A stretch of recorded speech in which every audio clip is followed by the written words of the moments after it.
যারা যারা আছেন সবাই কিন্তু কমেন্টস করবেন, হ্যাঁ। আমি যখনই বলবো হচ্ছে যে তখনই একটু দ্রুত কমেন্টস করে ফেলবেন, যার ফলে আমি বুঝতে পারবো যে আসলে আপনারা বুঝতে পারছেন কিনা। ওকে। দেরি করলে আসলে আমার 1 ঘন্টার মধ্যে মানে আমি সর্বোচ্চ 1 ঘন্টা করে ক্লাস নিব। মানে লং টাইম যদি ক্লাস নিই তাহলে দেখা যাচ্ছে ক্লাসে মনোযোগ থাকে না, হ্যাঁ। যার ফলে হচ্ছে যে আপনার চেষ্টা করছি অল্প সময়ের মধ্যে যেন বেশি আউটপুট আসে, সেই জন্য আমি সেভাবে ক্লাসটা নিচ্ছি। ওকে। তো লাস্ট ক্লাসে হচ্ছে যে যেটা আমি দেখিয়েছিলাম, যেহেতু কারো কোনো কমেন্টস দেখতে পাচ্ছি না যে আসলে আহ, কারো বুঝতে সমস্যা নেই আশা করি। যদি বুঝতে সমস্যা হয় তাহলে অবশ্যই লিখবেন যে বুঝতে পারেন নাই, তাহলে সেই জিনিসটা আমি আলোচনা করব। ওকে। আর অবশ্যই প্রত্যেকটা ক্লাসের ভিডিওগুলো দেখে তারপরে এসে আমাকে কোশ্চেন করবেন। ঠিক আছে, যদি ক্লাসের ভিডিওগুলো না দেখে এসে কোশ্চেন করেন তাহলে বাকি যারা আছে, যারা হচ্ছে যে ভিডিওগুলো দেখে ক্লাসে আসবে, হ্যাঁ, তাদের জন্য একটু মানে লেট হয়ে মানে দেরি হয়ে যাবে। দেরি হয়ে যাবে বলতে তাদেরকে আবার প্রথম থেকে দেখাতে হবে, হয়তোবা তারা জানে, ঠিক আছে, দেখা যাচ্ছে যে আপনি জানেন না, সেজন্য ক্লাসের ভিডিওগুলো দেখলে একবারে ক্লিয়ার হয়ে যাবে। আর আজকে আমি লাস্ট ক্লাসের কিছু জিনিসগুলো রিক্যাপ করব, আর একটা এক্সাম্পলের সাথে কাজ করব, যাতে আপনার ওই লাস্ট ক্লাসে যে সেল রেফারেন্সে যে যেগুলো দেখিয়েছিলাম সেটা যেন ক্লিয়ার হয়ে যায় আরো, হ্যাঁ। ঠিক আছে, আমরা আজকে শুরু করি। লাস্ট ক্লাসে আমরা যেটা দেখেছিলাম সেটা হচ্ছে এক্সেল সেল রেফারেন্স। ওকে।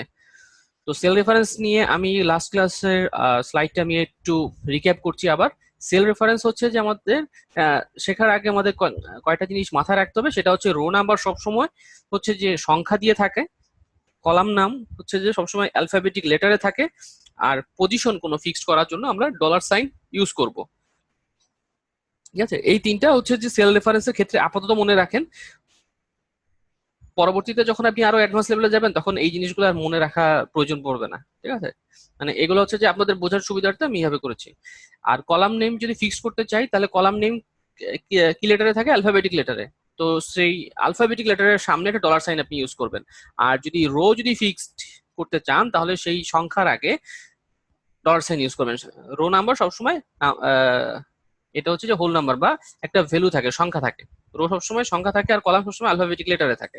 ওকে।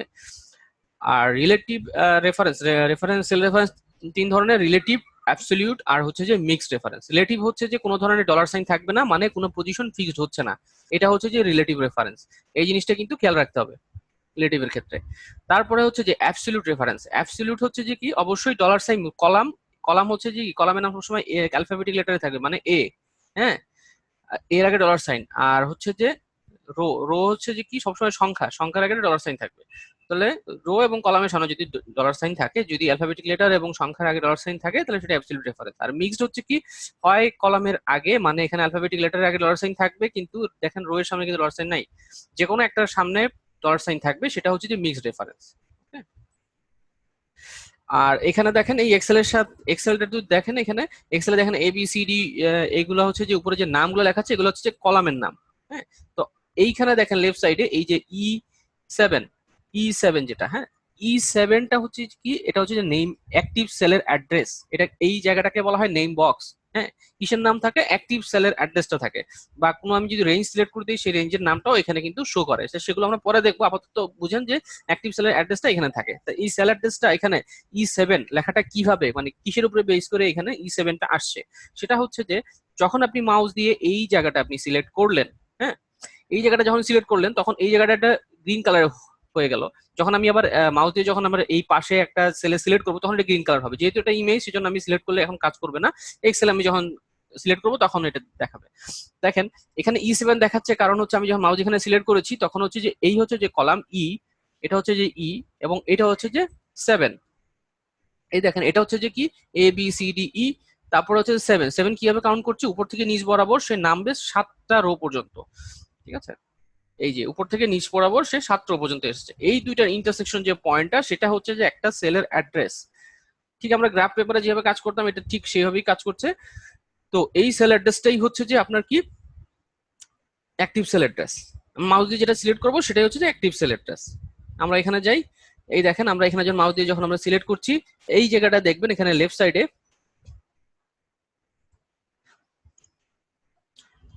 এই যে কোথায় গেল, এই যে এখানে লেফট সাইডে দেখেন আমি মাউস দিয়ে যখন সিলেক্ট করছি এই জায়গার ভ্যালুগুলো চেঞ্জ হচ্ছে। তো এটা সহজে মনে রাখার উপায় হচ্ছে যখন আপনি মাউস দিয়ে সিলেক্ট করবেন তখন দেখবেন এটা কত নাম্বার কলামে আছে এবং কত নাম্বার রোতে আছে, এই দুইটা জাস্ট হচ্ছে যে ইন্টারসেকশন পয়েন্টই হচ্ছে তার সেলের অ্যাড্রেস। ওকে।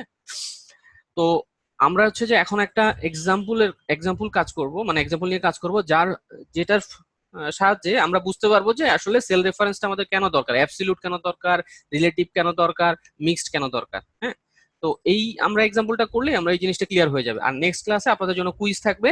সো ক্লাসের ভিডিওগুলোর প্রত্যেকটা ভিডিও দেখবেন, দেখলে ক্লিয়ার হয়ে যাবে। আমি একটা কাজ করতে দিব, সেটা আপনি কত ভালোভাবে করতে পারছেন সেটার উপর আমি মার্কিং করব। ঠিক আছে?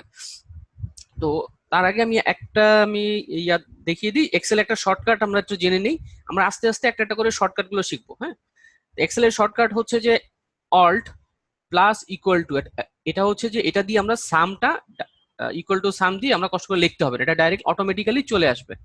Alt plus equal, world plus equal হচ্ছে এই কিবোর্ডের এইখানে যেটা আছে এটা হচ্ছে যে কি, এটা ওয়ার্ল্ডের সাথে ওয়ার্ল্ড চেপে তারপরে চাপবো হচ্ছে যে এই যে এখানে একটা প্লাস প্লাস এবং ইকুয়াল সাইন যখন একসাথে আছে একটা কিবোর্ডের, এটা কি সেটা চাপবো, চাপলে কি হবে সেটা সাম হয়ে যাবে। তা কিভাবে এই কাজটা করছে দেখেন, আমি এখানে করি, এই যে আমি এখানে সিলেক্ট করলাম, এখানে সিলেক্ট করার পর আমি যদি অল্ট প্লাস ইকুয়াল যদি আমি প্রেস করি, আমাকে এই সেলটা সিলেক্ট করতে হবে।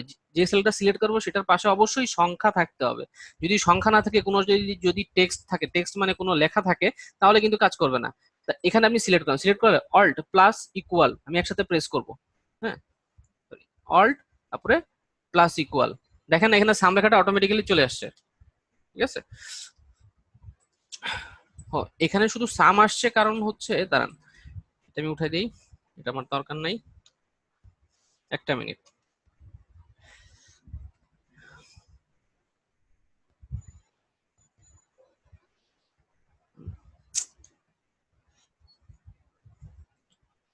একটু সময় নিচ্ছি। এই যে সামের ক্ষেত্রে এখন দেখেন এখানে হচ্ছে যে কি আছে, এগুলো হচ্ছে যে রেজাল্ট এক একটা। হ্যাঁ, যদি এখানে কোনো, আমি যদি এই জিনিসটা এই টোটালটা যদি আমি সাম করতে চাই, নর্মালি আমরা কিভাবে লিখতে পারি, একটা হচ্ছে যে কঠিন ভাবে মানে একটু কষ্ট করে যদি লিখতে হয়, তাহলে এখানে ইকুয়াল টু সাইন দিয়ে এটা সিলেক্ট করতে হবে, প্লাস দিতে হবে, এটা প্লাস দিতে হবে, এটা। ঠিক আছে? এইভাবে আমরা কিন্তু প্লাস করতে পারি। তো এইভাবে আমরা করব না, আমরা আরেকটা উপায় আছে, সেটা ইকুয়াল টু দিয়ে সাম, একটা ফাংশন রেডি করা আছে, সেটা আমরা দিয়ে ইকুয়াল টু সাম দিব, তারপরে আমরা ইকুয়াল টু দিকে সাম লেখার পরে ফার্স্ট ব্র্যাকেট দিব। ঠিক আছে? ফার্স্ট ব্র্যাকেট আমরা দুই ভাবে দিতে পারি, একটা হচ্ছে ট্যাব, কিবোর্ডে যে ট্যাব থাকে সেই ট্যাবটা আমরা প্রেস করব, প্রেস করার পরে এখানে দেখেন এটা ট্যাব প্রেস করতে পারেন, অথবা ফার্স্ট ব্র্যাকেট আপনি দিতে পারেন। দেওয়ার পরে আপনি এখান থেকে মাউস দিয়ে এটা ধরে এটা টেনে দিবেন, তারপরে হচ্ছে যে ফার্স্ট ব্র্যাকেটটা ক্লোজ করবেন, ক্লোজ করার পরে ইন্টার দিবেন। দেখেন এটা সাম হয়ে গেছে। হ্যাঁ, এটা সাম করলে আমরা এখানে সাম দেখাচ্ছে কত, 204। এবং এই যে আপনি যখন এটা মাউস দিয়ে যখন কোনো ভ্যালু আপনি দেখিয়ে দিচ্ছেন যে আমার এখান থেকে এতটুকু, আপনি যখন সিলেক্ট করছেন তখন কিন্তু এটা অটোমেটিক্যালি সাম এভারেজ হয়ে যাচ্ছে। এটা কিভাবে বুঝবেন, আপনি এখানে সাম না লিখেও সাম কিন্তু দেখা যায়। আরেকটা অপশন হচ্ছে এই যে নিচের দিকে, এখানে নিচে এক্সেলের যে নিচের দিকে দেখেন, একবারে নিচের এইখানে দেখা যাচ্ছে এভারেজ এত, কাউন্ট এত এবং সাম এত। ঠিক আছে? এখন আমি যদি এটা টান দেই, এখান থেকে এতটুকু আমি টান দিলাম, বাংলা থেকে ইংলিশ টান দিলাম, টান দেওয়ার পরে দেখেন এখানে দেখাচ্ছে সাম হচ্ছে কত, 204। এটা হচ্ছে যে শর্টকাটে আপনি একটু ইনফরমেশন গুলা দেখতে দেখতে চান, তাহলে এখান থেকে দেখতে পারেন। আর এই অপশন গুলা আপনার কিভাবে আসছে দেখেন, এক্সেলের নিচের দিকে এই যে রেডি রেডি নামে একটা নিচের দিকে একটা বার আছে। হ্যাঁ, ছোট একটা বার আছে, এই বারের দিকে এই গ্রিন কালারের যে বার আছে, এখানে যে যদি রাইট বাটন ক্লিক করেন, দেখেন এখানে অনেকগুলো অপশন দেখাচ্ছে। হ্যাঁ, দেখেন এখানে কাউন্টের এখানে টিক চিহ্ন দেওয়া আছে, এই জন্য কিন্তু কাউন্টটা দেখাচ্ছে, কাউন্ট কত 4, এভারেজ কত 51, সাম দেখাচ্ছে কত 204। এই যে এই ভ্যালুগুলো এখানে দেখাচ্ছে, এগুলো কোথা থেকে নিচ্ছে, আমি যখন এটা সিলেক্ট করলাম না, এই ভ্যালুগুলা যখন সিলেক্ট করলাম তখন সে অটোমেটিক্যালি ওই ফাংশনের থ্রুতে এগুলা ক্যালকুলেট করে নিচ্ছে। আর এইগুলা কেন দেখাচ্ছে, কারণ এইখানে এটা টিক দেওয়া আছে। যদি আমি এটা উঠায় দেই, তাহলে দেখেন এইখানে কিন্তু কাউন্টার দেখা যাচ্ছে না। যখন আমি রাইট বাটন ক্লিক করে এখানে যে ক্লিক করে দেবো, তাহলে দেখেন এটা টিক চিহ্ন আসলো এবং ওই ভ্যালুটা আমরা এখান থেকে দেখতে পেলাম, এই যেখানে চলে আসলো। আবার যদি চান যে আপনি যে মিনিমাম মিনিমাম যে ভ্যালু আছে যেটা সিলেক্ট করলেন আপনি মাউস দিয়ে, সেখানে মিনিমাম ভ্যালুটার জন্য এই নিচের বারে শো করে, এটার জন্য আপনি ওই গ্রিন যে একটা বার আছে তার উপরে যে বা যেখানে লেখাটা শো করছে সেই বারের উপরে যে কোনো জায়গাটা ক্লিক করবেন, করে তারপরে আপনি এখানে মিনিমাম ম্যাক্সিমাম সবকিছু আপনি চাচ্ছেন দেখতে, আপনি জাস্ট সিলেক্ট করলে ওই যে সিলেকশনের মধ্যে যে যেটা মিনিমাম সংখ্যা সেটা দেখাবে, যেটা ম্যাক্সিমাম সংখ্যা সেটা দেখাবে। ঠিক আছে? সবকিছু দেখাচ্ছে। আবার চাইলে এগুলো রাইট বাটন ক্লিক করে মিনিমাম ম্যাক্সিমাম এগুলো যদি দরকার না থাকে আপনি এখান থেকে উঠাই দিলেন, তাহলে কিন্তু সেটা আর ক্যালকুলেশনটা এখানে দেখাবে না। ঠিক আছে? তা আমরা অনেকভাবে দেখতে পারি, একটা নিচের বারেও আমরা দেখতে পাচ্ছি, যদি মাউস দিয়ে সিলেক্ট করে দেখতে পাচ্ছি। আর একটা হচ্ছে যে সাম ফাংশনের থ্রুতে আমরা সামটা দেখতে পাচ্ছি। আর অল্ট প্লাস ইকুয়াল টু যেটার কথা বললাম, আমি এখানে ডিলিট করে দিই এটা। অল্ট, আমরা কিবোর্ড থেকে চাপবো, আমরা জাস্ট এখানে যে সিলেক্ট করলাম, যেখানে আমি সাম করতে যাচ্ছি ওয়াল্ট প্লাস ইকুয়াল, যখন একসাথে প্রেস করব তখন সে অটোমেটিক্যালি সিলেক্ট করে নিতে হবে, করে নিবে। হ্যাঁ, সেক্ষেত্রে আমরা মাউস দিয়ে এভাবে টান দিয়ে সিলেক্ট করার দরকার পড়ে না। আর আপনি যদি চান যে আপনি এই টোটালটা মানে এই বরাবর এগুলো এগুলো সিলেক্ট করবে, এটা সিলেক্ট করবে, এটাও সাম করবে, এটাও সাম, সিলেক্ট করবে তারপরে সাম করবে, মানে এখানে দেখাতে যাচ্ছেন একবারে করতে যাচ্ছেন অল্ট প্লাস ইকুয়াল।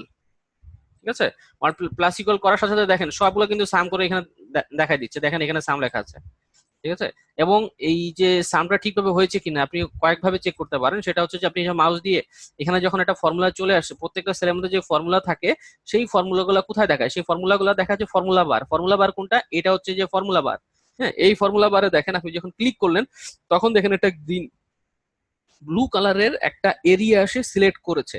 তার মানে হচ্ছে যে ব্লু কালারের যে এরিয়া, এখানে কি লেখা, I4 ক্লোন L4, I4 দিয়ে ক্লোন যেটা দেওয়া আছে, মানে I4 থেকে L4 পর্যন্ত সে সাম করেছে। হ্যাঁ, আই হচ্ছে যে কি, আই হচ্ছে যে সেল কলাম নাম, তারপরে হচ্ছে যে 4 হচ্ছে কি কলাম রো নাম্বার। হ্যাঁ, কলাম নেম হচ্ছে I4, এই হচ্ছে যে আই, আর এই হচ্ছে যে তার 4। হ্যাঁ, I4 হচ্ছে যে এই জায়গাটা, আর হচ্ছে যে আপনার L4, L4 হচ্ছে যে কোনটা, এই হচ্ছে যে L, আর এই হচ্ছে যে এই বরাবর হচ্ছে এই জায়গাটা হচ্ছে L4। তা I4 থেকে L4 হচ্ছে যে সে সিলেক্ট করেছে।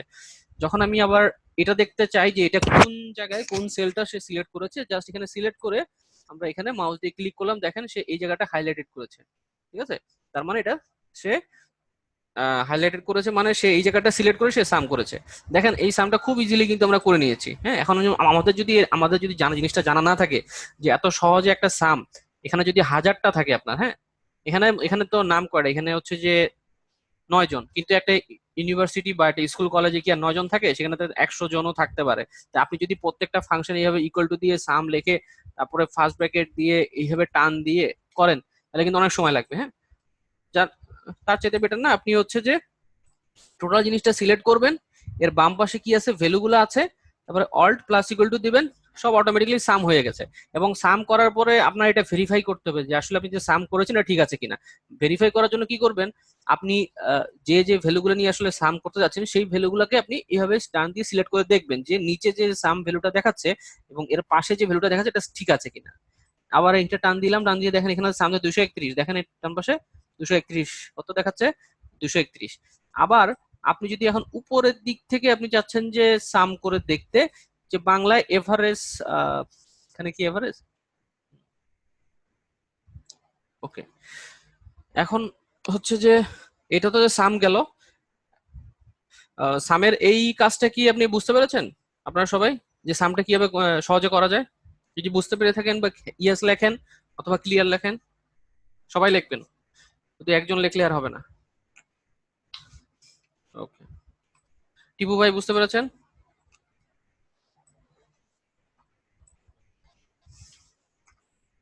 হ্যালো,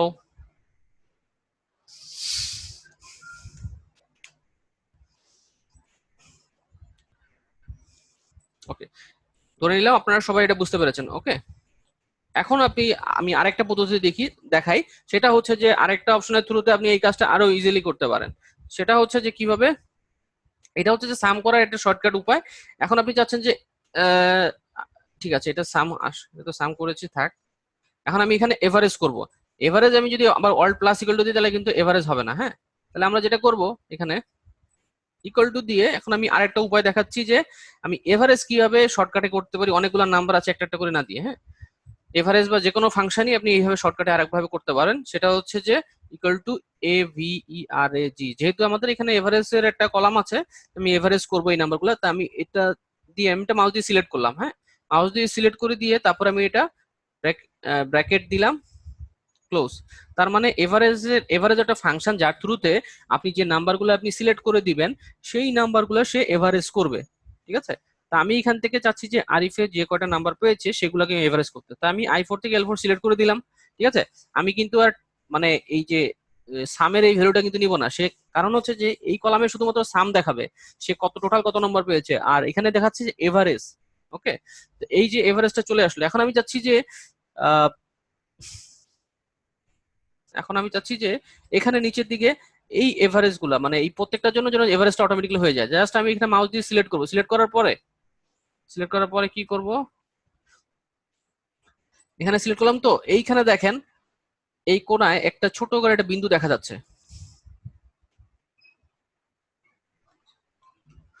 একটু সময় দিবেন। এই যে এখানে দেখেন, আমি যখন এই যে এখানে একটা ছোট করে একটা বিন্দু দেখা যাচ্ছে, তা এই বিন্দুতে যদি আপনি ডাবল ক্লিক করেন, এই বিন্দুটা এখানে যখন মাউসটা নিয়ে যাবেন, মাউসের কার্সারটা, তখন এটা প্লাস সাইন হয়ে যাবে। হ্যাঁ, মাউসের কার্সারটা সাইন প্লাস হয়ে যাবে, যখনই প্লাস হয়ে যাবে তখন ডাবল ক্লিক করবেন। ডাবল ক্লিক করার সাথে সাথে দেখেন এখানে সবগুলোর কিন্তু এভারেজ, এই যে এখানে যে ফর্মুলাটা যেটা ছিল সেটা কিন্তু পরের সেলেও কিন্তু এই সেম ফর্মুলাটা চলে আসছে, শুধুমাত্র দেখেন এখানে কিন্তু এই যে সিলেকশন সিলেকশন এরিয়াটা কিন্তু চেঞ্জ হয়ে গেছে। হ্যাঁ, আর এখানে হচ্ছে যে ডিভিশন বাই জিরো এটা দেখাচ্ছে, কারণটা হচ্ছে যে এইখানে কিন্তু কোনো ভ্যালু নাই। এখানে কোনো ভ্যালু নাই, সেই জন্য এটা দেখাচ্ছে। যেহেতু এখানে কোনো ভ্যালু নেই সেজন্য সে এভারেজ করতে পারছে না। কারণ হচ্ছে যে এখানে টোটাল কাউন্ট করেছে সে কয়টা, এখানে টোটাল হচ্ছে যে কত, চারটা, মানে এখানে হচ্ছে 0/4 এরকম কিছু একটা। ডিভিশন বাই জিরো মানে হচ্ছে যে কোনো সংখ্যাকে জিরো ধরে ভাগ করছে, কিন্তু সেখানে সে কোনো কিছু পাচ্ছে না, এটা হচ্ছে যে ডিভিশন বাই জিরো। তো এটা আমি ইগনোর করলাম। জাস্ট দেখেন আমি এখানে কি করছি, এটা এখানে জাস্ট হচ্ছে যে এক ফাংশন লিখে জাস্ট একটা সেলকে সিলেক্ট করে দিলাম, দেওয়ার পরে তারপরে জাস্ট এখানে যে এই যে বিন্দুটা আছে, এখানে যে প্লাস আইকন যখন আসলো মাউসের কাছটা নিয়ে গেলাম, ডাবল ক্লিক করলাম, সে অটোমেটিক্যালি প্রত্যেকটা জায়গায় এভারেজ করে দিল। আর এখানে যে ডিভিশন বাই জিরো আমি এটা বাদ দিলাম, এটা ডিলিট করে দিলাম। হ্যাঁ, তাহলে দেখেন এখানে কিন্তু এভারেজ গুলা কিন্তু অটোমেটিক্যালি হলো, জাস্ট একটা সেলের মধ্যে আপনি করলেন, তারপর এখানে প্লাস, এখানে মাউসটা নিয়ে যে প্লাস সাইন যখন আসলো ডাবল ক্লিক করলেন, প্রত্যেকটা সেলের মধ্যে তার এভারেজ চলে আসলো। কিসের এভারেজ আসলো, এই যে এখানে নামগুলো আছে যে এই নেম ওয়াইজ তার স্কোর কত সেটার একটা এভারেজ চলে আসলো। হ্যাঁ, তাই এখানে এভারেজটা ঠিক আছে কিনা সেটা আমরা কিভাবে চেক করবো, এই জাস্ট ওই মাউস দিয়ে আমরা সিলেক্ট করবো, সিলেক্ট করার পরে দেখেন এখানে এভারেজ 71.75, দেখেন এখানে এভারেজ 71.75। আমি আরেকটা চেক করি, এই এখানে হচ্ছে কি, এখানে নাহিদ আছে, নাহিদের এখানে কত আছে, 88.5, দেখেন এখানে এভারেজ 88.5। ঠিক আছে, ঠিক সেম ভাবে আমরা যদি এখানে এখন আমি এভারেজে আরেকটা নিয়ম দেখাচ্ছি, equal to average, ever AVRAG লিখলাম, এভারেজ দিয়ে ফার্স্ট ব্র্যাকেট দিলাম, তারপর আমি এটা সিলেক্ট করে দিলাম। ঠিক আছে, এটা সিলেক্ট করে দিয়ে যে বাংলায় এভারেজে সবাই কত পেয়েছে সেটা আমি দেখতে যাচ্ছি, তা আমি এটা হচ্ছে এভারেজ ফাংশনটা লিখে জাস্ট রেঞ্জটা আমি সিলেক্ট করে দিলাম, যে এখান থেকে এখানে সেই ভ্যালুগুলো আছে যেগুলো আমি এভারেজ করব। তারপরে আমি ব্র্যাকেটটা ক্লোজ করলাম, তারপর ইন্টার দিলাম, তারপরে আমি এটা কপি করে, আমি এর আগে করেছিলাম কি ডাবল ক্লিক করে, এখন কিন্তু ডাবল ক্লিক করলে এটা নিচের দিকে চলে যাবে। হ্যাঁ, আমরা ডাবল ক্লিক করব না, লেফট থেকে যখন রাইটে আমরা কোনো জিনিস আমরা যদি এভারেজ করতে চাই, তাহলে সেটা কিন্তু এখানে জাস্ট ফাংশনটা লিখে এটা কপি করে এটা আমরা এখানে পেস্ট করে দিব, তাহলে দেখেন এখানে এভারেজ চলে আসছে এগুলা। দেখেন এখানে সিলেকশনটা কিন্তু চেঞ্জ হয়েছে, এখানে দেখেন সিলেকশনটা কিন্তু চেঞ্জ হয়েছে। এই যে সিলেকশন গুলাতে চেঞ্জ হচ্ছে অটোমেটিক্যালি, হ্যাঁ, এটার কারণটা কি, এগুলা হচ্ছে যে মেইন কারণ হচ্ছে যে সেল রেফারেন্স, এখানে কোন মানে এখানে কি সেল রেফারেন্সটা কাজ করছে সেটা একটু বলবেন। আমি লাস্ট একটু আগে যে সেল রেফারেন্সের কথা, তিনটা সেল রেফারেন্স আছে, একটা রিলেটিভ, অ্যাবসলিউট আর মিক্সড। এইখানে যে সেল রেফারেন্সটা কাজ করছে এটা কি ধরনের সেল রেফারেন্স, নামটা একটু বলেন। ফারহানা, টিপু ভাই, তারপরে হচ্ছে মুসাদ্দেক মোল্লা, যে সবাই বলেন যে এখানে কি ধরনের সেল রেফারেন্সটা কাজ করছে। আমি মাউস দিয়ে সিলেক্ট করে রাখলাম,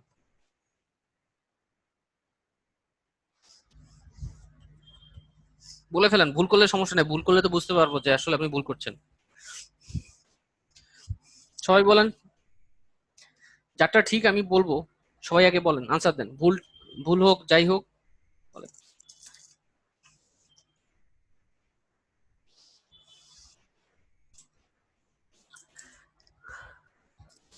ফারহানা আপনি বলেন। কনফিউজড, ওকে। আমি সেল রেফারেন্সের ক্ষেত্রে আমি কি বলেছিলাম, যদি অ্যাবসলিউট হয় অবশ্যই ডলার সাইন থাকবে। এখানে সেল রেফারেন্স আসলে কিসের উপরে বেস করে আমরা সেল রেফারেন্স দিচ্ছি, সেলের অ্যাড্রেসটা দেখেন এখানে I5L5। হ্যাঁ, I5L5 এখানে কোনো ডলার সাইন আছে কারো সামনে? এখানে যদি ডলার সাইন থাকতো তাহলে আমরা বলতাম যে এটা অ্যাবসলিউট। আর এখানে এক মানে কোনোটার মধ্যেই কোনো ডলার সাইন নাই, তার মানে এটা হচ্ছে রিলেটিভ। আর রিলেটিভটা কালকে কিভাবে কাজ করে আমি বলেছিলাম, একটা শেপ দিয়ে দেখিয়েছিলাম, মনে আছে? যে আপনি যখন এই একটা শেপ আর এখানে ধরেন এই আর একটা শেপ, তো দুইটা শেপ মানে রিলেটিভটা হচ্ছে এরকম, আপনি যখন সরবেন তখন এটাও সরবে, আপনি যখন নিচে নামবেন এটাও নিচে নামবে। মানে সে জায়গাটা জাস্ট মানে তার ডিস্টেন্সটা সেম রাখবে, ঠিক আপনার ছায়ার মতন। হ্যাঁ, ডিস্টেন্সটা সেম রাখছে। এখানে কোনো রিলেটিভটা ইউজ হচ্ছে না। আমি জাস্ট এখানে যখন কপি করে নিচে যদি পেস্টও করি তখন কি হচ্ছে, জাস্ট ওই সেল রেফারেন্স আমি চেঞ্জ হয়ে যাচ্ছে, এখান থেকে এখানে আসছে তখন চেঞ্জ হয়ে যাচ্ছে, যখন এখানে যাচ্ছে তখন এখানে চেঞ্জ হয়ে যাচ্ছে। এই যে সেল রেফারেন্সটা জানার ফলে আমি ডাইনামিক্যালি কাজটা করতে পারছি। যদি না জানতাম তাহলে কিন্তু ডাইনামিক্যালি আপনি কাজটা করতে পারতেন না। সেল রেফারেন্সের কনসেপ্ট ছাড়া ডাইনামিক ভাবে কোনো কাজ আপনি পারবেন না। ঠিক আছে? প্রথমত হচ্ছে যে সোজা যদি মুখস্থ করে আপনি যদি কাজও করেন তাহলে এটা দেখলেই আমরা বোঝা উচিত যে সেল রেফারেন্স রিলেটিভ হচ্ছে তখনই যখন কোনো ডলার সাইন থাকবে না। ডলার সাইন যদি থাকে তাহলে সেটা অ্যাবসলিউট অথবা রিলেটিভ, অ্যাবসলিউট অথবা মিক্সড হবে। আর অ্যাবসলিউট হওয়ার জন্য কিন্তু এই সংখ্যার আগে এবং লেটারের আগে অবশ্যই একটা ডলার সাইন থাকবে। ঠিক আছে? কিন্তু এটা সংখ্যা অথবা লেটারের আগে কোনো ডলার সাইন নাই। আর যেহেতু সংখ্যা অথবা মানে খুব সহজে বোঝার উপায় হচ্ছে যে অ্যাবসলিউট হলে অবশ্যই ডলার সাইন থাকবে, এবং ডলার সাইন কার কাছে থাকবে? ডলার সাইন দুই জায়গায় থাকবে, সংখ্যার আগে এবং লেটারের আগে থাকবে ডলার সাইন। আর যদি রিলেটিভ হয় তাহলে ডলার সাইন থাকবে না। ঠিক আছে? আর যদি মিক্সড হয় তাহলে যে কোনো একটার আগে ডলার সাইন থাকতেই হবে, তাহলে সেটা মিক্সড। ওকে, আর এই যে রিলেটিভ অ্যাড্রেসের ফলেই দেখা যাচ্ছে যখন আমি এটা কপি করে এখানে পেস্ট করছি তখন তার পজিশন কিন্তু চেঞ্জ হয়ে যাচ্ছে। হ্যাঁ, উপর থেকে নিচে যখন যাচ্ছে তখন সে তার কিন্তু এই যে এটার ক্ষেত্রে সিলেকশন হচ্ছে এই জায়গা ছিল, যখন আমি এটা কপি করে পেস্ট করছি তখন সে কি কপি করে পেস্ট করছে, সে ওই জায়গায় যে 204 দেখাচ্ছে সেটাকে কিন্তু কপি করে পেস্ট করছে না, সে করছে কি ওই ভিতরে এই 204টা মানে কিভাবে আসছে, এই যে I4 থেকে L4, হ্যাঁ, এটাকে সিলেক্ট করেই না সে এখানে নিয়ে আসছে। তার তো নিজস্ব এটা ভ্যালু না, সে এগুলোকে সাম করে এখানে দেখাচ্ছে, এটাকে সাম করে এখানে দেয় 204। যখন আমি কপি করে পেস্ট করছি তখন কি করছে, সে ওই যে ফর্মুলার যে সেল রেঞ্জ সেই সিলেকশনটাও সে নিচে নিয়ে আসছে। ঠিক আছে? এই জিনিসটা কি ক্লিয়ার? ক্লিয়ার হলে দ্রুত লেখেন ক্লিয়ার।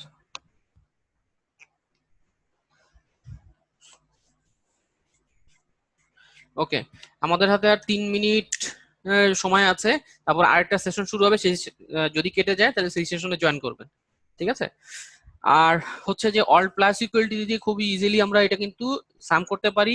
আবার এভারেজ করার জন্য আমরা কিন্তু কি করছি, এখানে এভারেজটা লিখে বা আমরা যদি সামটাও লিখে যদি এইভাবে কাজ করতাম তাহলে সেটা কাজ করতো। এই যে এখানে সাম লিখলাম, ধরেন আমরা ফাংশনটা এইভাবে লিখে সিলেক্ট করে দিলাম, সাম লিখলাম, তারপর এখানে মাউসটা নিয়ে গেলাম, এখানে ডাবল ক্লিক করলাম, সাম হয়ে গেল অটোমেটিক্যালি। ঠিক আছে? ওই সেম ভাবে আর অল প্লাস ইকুয়াল হচ্ছে যে এই সাম ফাংশনটা অল প্লাস ইকুয়াল টু দিলে অটোমেটিক্যালি সে রেঞ্জটা সিলেক্ট করে দিয়ে দেয়। কিন্তু যদি এখানে এরকম থাকতো যে equal to some equal to 4, দেখি এটা দিলাম, এটা দিলাম হচ্ছে কত 5, এখন দেখি এটা সে কিভাবে সিলেক্ট করে, প্লাস ইকুয়াল।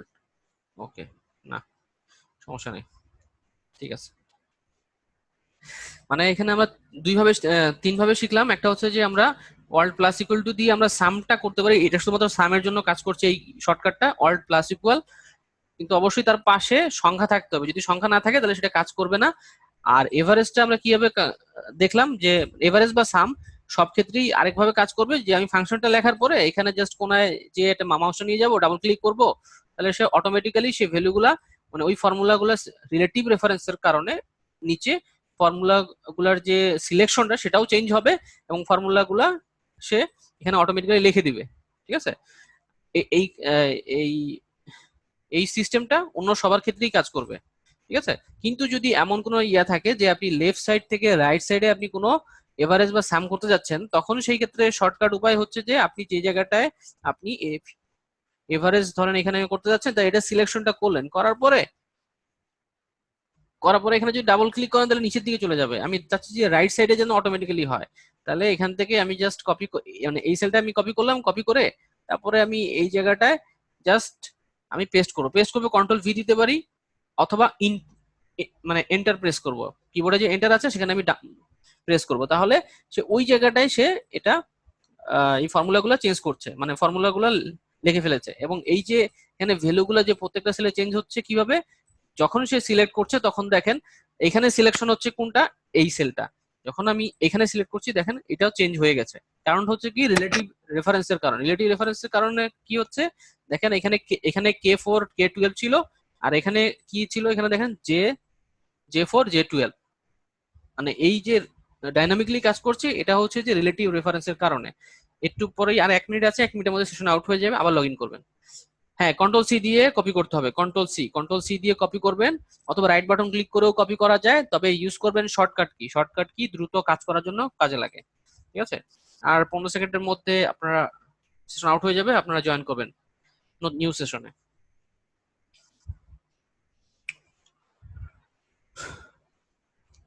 এখন পর্যন্ত তো ক্লিয়ার সবকিছু নাকি?